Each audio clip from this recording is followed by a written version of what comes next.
So hi, everyone. As you know, I'm Leanne from Hygrozyme, our product specialist, and I'm Doug. I'm the Director R&D here at Hygrozyme.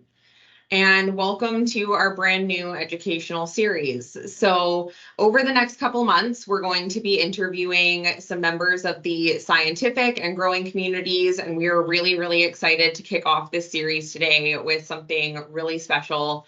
So today we are joined by the knowledgeable Dr. Surender Khatodia, Chief Scientific Officer for Clonetics here in BC, Canada. So welcome, Dr. Surender. Thank you so much for being here. Thank you for having me. Yeah. Of course. Hello, everyone. We are so excited to have you here with us, and we can't wait to hear what you have to share with our audience. So without further ado, let's jump in and get started. So first off, can you tell us a little bit about yourself and your experience and kind of how you got to where you are in the industry?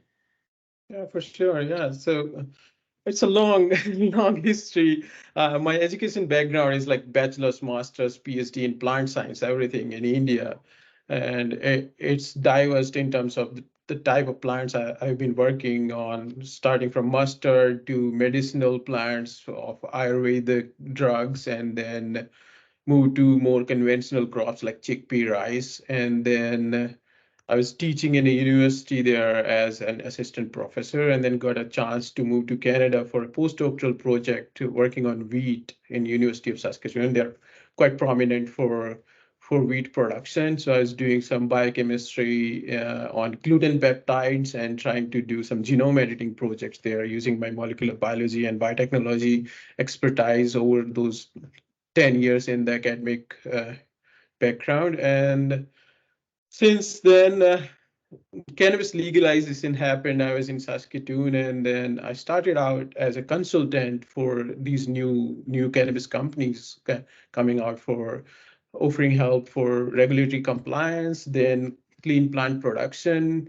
And then eventually I moved to Kelowna with a UBCO professor. We started a small startup for tissue culture and analytical testing, mainly focused on setting up small clients for tissue culture at their own facility rather than having a tissue culture lab of ourselves. And then moved into more genomic testing, trying to identify the markers for meal selection and then some disease specific markers. Then came HLVd, and we were so busy in testing for HLVd for a couple of years here in BC. Almost did 6,000 tests in 2 years testing for HLVd. And then while I was doing that, we set up an analytical testing lab doing potency testing and all kind of like qPCR based microbial assays. Then came a chance moving to Clonetics for doing a commercial scale tissue culture production rather than keep on doing those small setups and in like mother rooms. So fun. In the beginning, I was doing tissue culture in my own kitchen apartment. So just to prove to the investor, like we need some money to do it. And then Clonetics is a big scale commercial tissue culture company. So yeah, it's exciting. I've been in cannabis industry for almost 4 years now, and it's really exciting journey for me so far. Oh, yeah, that's quite the journey. So, Dr. Surender, could you like maybe tell us a bit about Clonetics as a company, and and obviously your specific role in there, and what does Clonetics do, and how can people get in touch with you guys and things like that? Yeah, so Clonetics is a cannabis company based out in Kelowna. We started as a nursery for clone production, and then moved into full scale, commercial scale cannabis TC micropropagation. So it's a little different than a typical clone production facility. So we do everything in tissue culture, try to scale up and then produce tissue culture Gen 0 plants. Then we advanced into standard cultivation by producing dried flower as products to our clients, not selling anything directly into retail market. So it's kind of like a custom grow white label system. And in between, we have an option of ready to flower plants. So that's something like instead of clones, you can buy ready to flower 12-inch plants that's like kind of ready to go into the flowering room rather than using them for vegging for 4 weeks. Oh, And interesting. as a side, kind of like an independent business is tissue culture services. So we offer our services to our clients' genetics, where they can bring their cultivars or genetics to us for preservation or long-term storage, and for regular cleanup, or if the mothers are tired, we can just do a standard regular cleanup and reinvigorate them.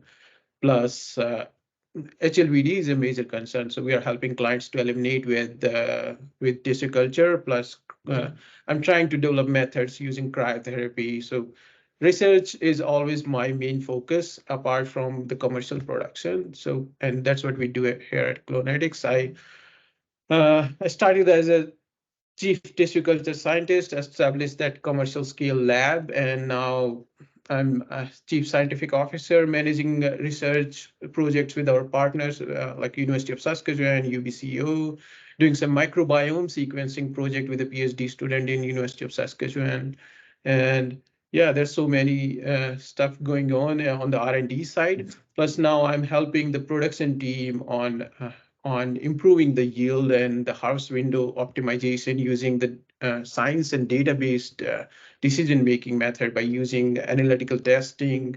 And at the same time, tissue culture is always the key for our startup. So we keep everything clean and disease-free to begin with. HLVd testing is very important at every 2 weeks or 4 weeks, depending on the cycle. So, and yeah, so there's like so many options for Clonetics products. Like you can buy clones, you can buy RTFs, you can bring your cultivars to clean up for TC services.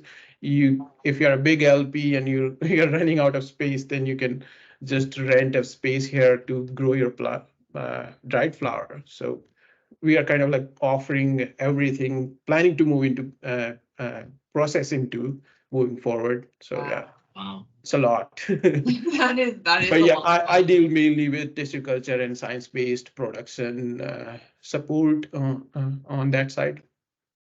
I'm glad you brought up preserving genetics, though, especially with HLVd. As soon as you started talking about like backing up genetics and things like that was the first thing I thought of. It's so important with the prevalence of HLVd right now to preserve your genetics and make sure that you start that process, because that's quite a long process, isn't it? Yeah, it takes time, and it's like a little tricky in cannabis because you have so many genetics, and the time it takes to, if you have a positive plant, time it takes to clean up and then try to bring it back to that speed. By most of the time, that's my fear on that side of business, that most of the time, by the time you clean it up, if it's not worth that weight, you'll get something new in the market, and people will not never look back to that particular genetics or the flavor or aroma, because you have options out there. There are like thousands of different genetics, and every 3 months we are bringing new cultivars from breeders out there. So, but it is important, even if you have a negative plant, to start clean, keep it isolated and clean, because one infection, it's going to spread everywhere. So it's a dangerous pest in that way. That is great advice.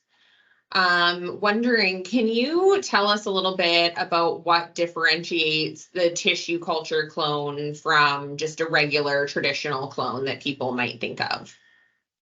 So yeah, just to introduce the tissue culture, because it's a very old technique in a way for other crops and other nurseries. Like we have some great nurseries over here in Kelowna doing all kind of like berries and wines and fruit trees and all the flowering plants. Everything comes out of tissue culture.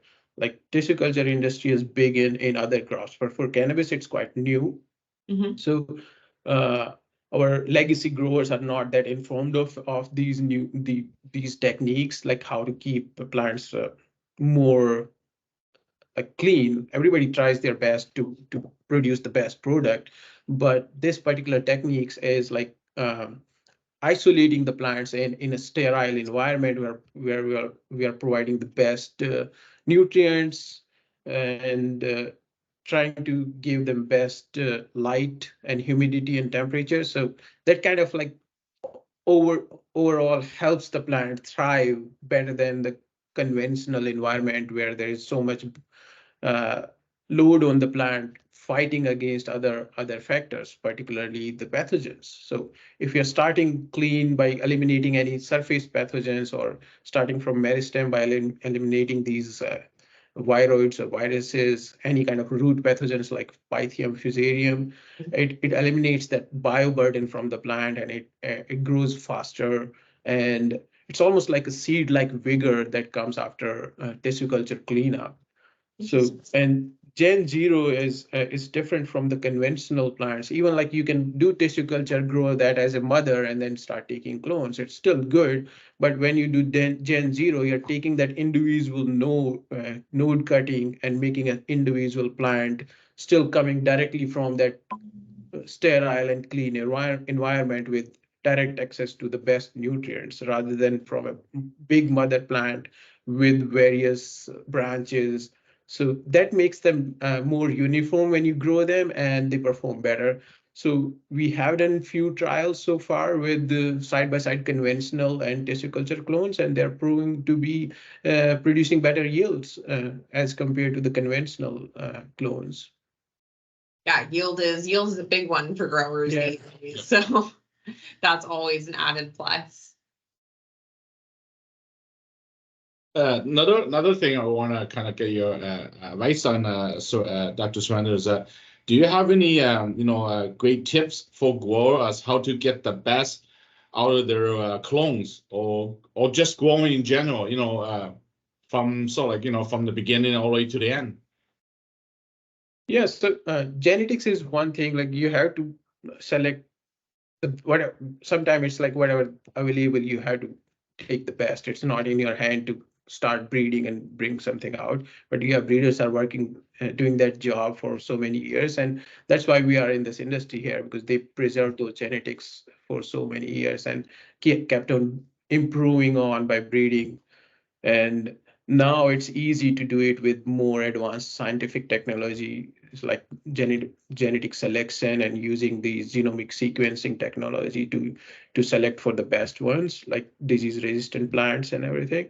But for us, like for a typical home grower or a small-scale grower, my first advice will be the attention to detail is very crucial. Like keep your environment clean and controlled, because if you can maintain the temperature and humidity perfectly, that's the first thing. Then comes the nutrients.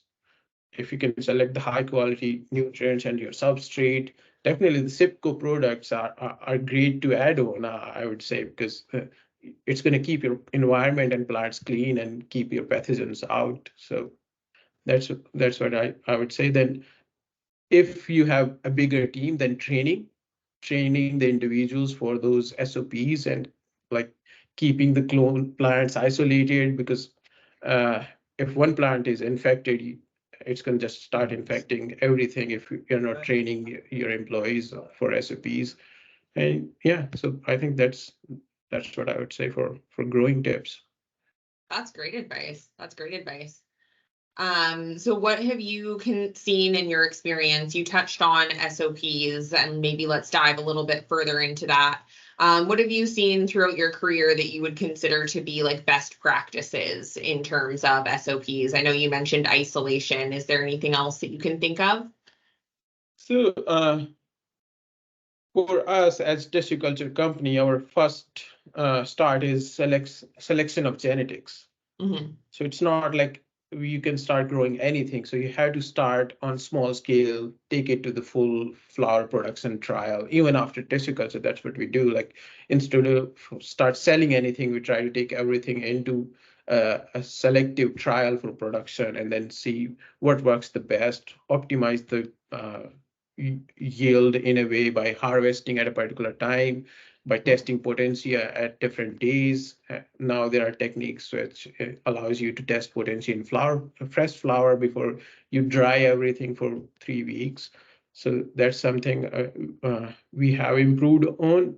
The key is environment, in my opinion. Like it's important to optimize the nutrients, but once you have that, it all depends on the environment, how best you can control the environment, and then pest management.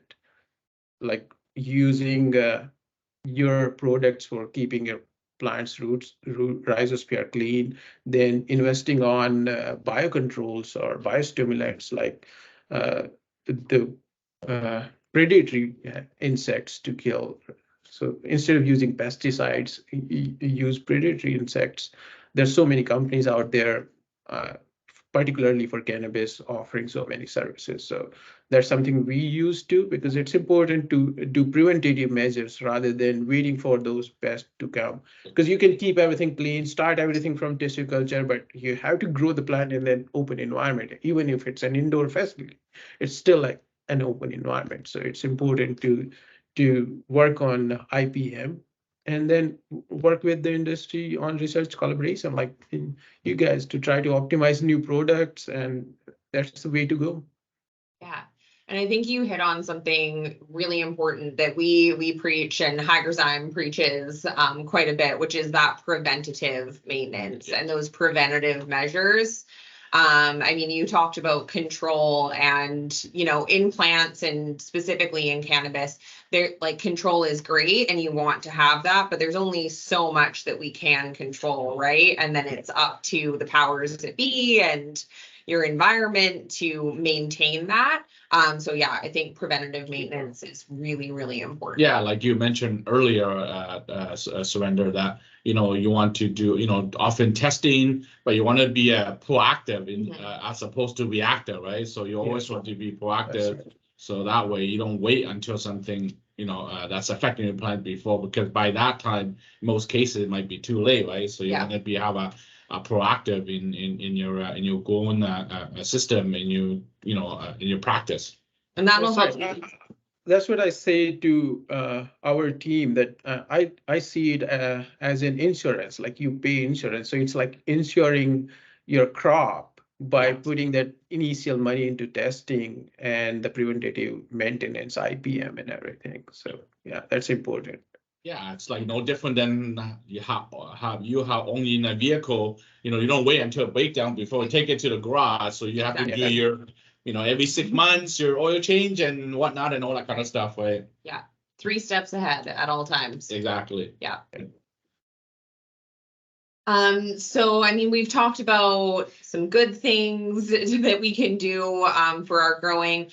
Are there any things that you recommend avoiding if someone's new to growing or as they expand their journey into growing? What would they avoid? Yeah, the first thing I would say to avoid is shortcuts.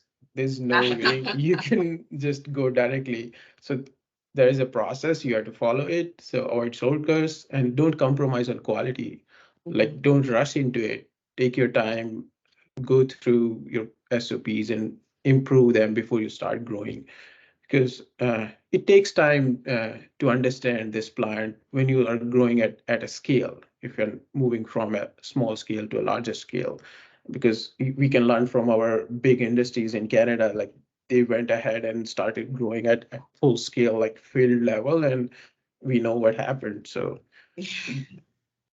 that's important. Then same thing, like avoid making mistakes in preventative maintenances.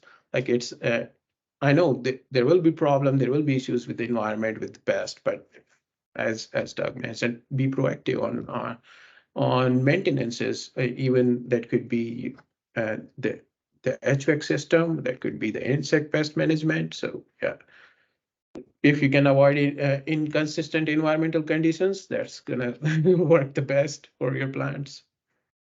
It seems like, okay, this is just a weed, it's going to just grow. But when you're doing controlled environment, indoor grow, you will see the plants going from here to there within overnight. So yeah, it's important to maintain.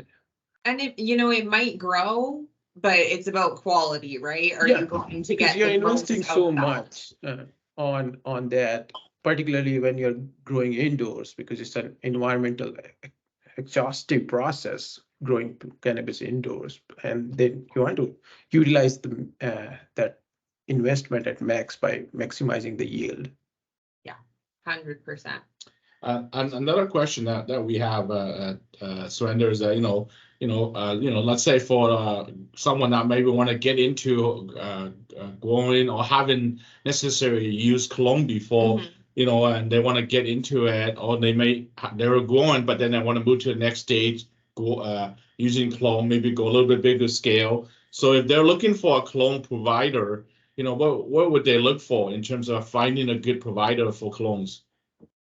Yeah, look for Clonetics, but yeah, there are Of steps that course. you need to follow. Like first thing is genetic selection. So whenever you are looking for a genetics to grow, look for the stability. Like if the clone provider can give you multiple grow cycles of stability, like okay, these are the COAs of potency, these are the growing methods, and we have certificates coming from multiple grow cycles, and it's maintaining that performance. So that's something that's very important to start selecting the genetics. Then look for disease-free certification on your clones, like whether your clone provider can offer you some kind of certification on HLVd, because you can take the clone, try to test it. It's not going to come positive because now it's important to grow the plant as a big mother before you can take those big roots out and test them, because it could be just latent in the plant and shows up later in the final harvest stage. So get certification from the clone provider on pathogens, whatever you feel like if they can provide. Then there should be some propagation method description coming for that particular genetics, because every genetics behaves differently with the nutrients you're using. So try to get as much as information your grower can give you about like how much this is going to stretch, what kind of switch it takes, how many days it takes to grow, and when you want to trim that, when you want to defoliate. So these are the key important. Then if you can go and look at the facility for the health checkups, like how they're keeping their mothers or the tissue culture plants clean. And most important, like the customer support after sale or the post-purchase assistance, like how you can help the client to take that plant to full production cycle. Yeah. We can try to do everything, but yeah, it's important for every client or every customer to look for these points before buying anything.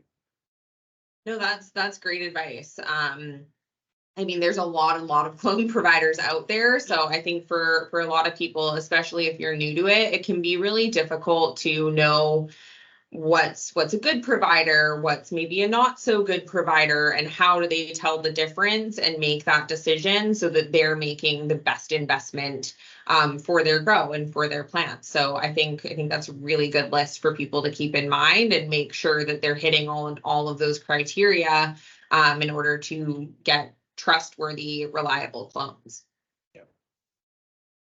So that is the list of questions that we have. Is there anything else that you'd like to add? Anything else you'd like people to know about yourself or Clonetics before we wrap? Yeah, sure. So as I mentioned, we are a broader business in cannabis industry, starting from tissue culture services to providing you clones or RTFs, or offering the custom white label growing that could be your genetics or whatever we have. And we are available out there on the social media. I have my own social media presence in a way on LinkedIn. So look for my name. It's just like my name. And on Instagram, I keep it like SK, my initials, and _ biotech, because I come from biotech education background. I try to use that everywhere I can. So yeah, my Instagram handle is SK _ biotech. So, and I think Lane will be able to share that once we have more information. So yeah. Of course, yeah, we'll make sure that everyone's tagged and all of the handles are in the caption and tagged in the video as well, so everyone will be able to find you. And I'm sure you'll have some extra questions coming your way once this airs as well. Definitely, I'm always open to questions, and I try to post as much as the process we are doing, like behind the scenes, how we do it, just to keep it open and transparent. That's amazing. Yeah, we've noticed from our posts that people love those behind the scenes. The more that they can see of the end-to-end process, the better it is, so that they know kind of what they're getting into and what the company is all about. So I love that. We'll definitely be checking out your Instagram. Sure. Awesome. Well, yeah, thanks very much, Dr. Surender, for this, for your time and for provide some really good information on, on tissue culture, and on cloning. yeah, absolutely. I'm sure we'll have you back in a little bit. Maybe we can do another episode, part 2. Yeah, sure. Well, maybe once we have some questions, we can probably answer the questions together. So yeah, I'm excited. I look forward to that. Yeah, perfect. Well, thank you so much. Thank you for having me. Have a great day.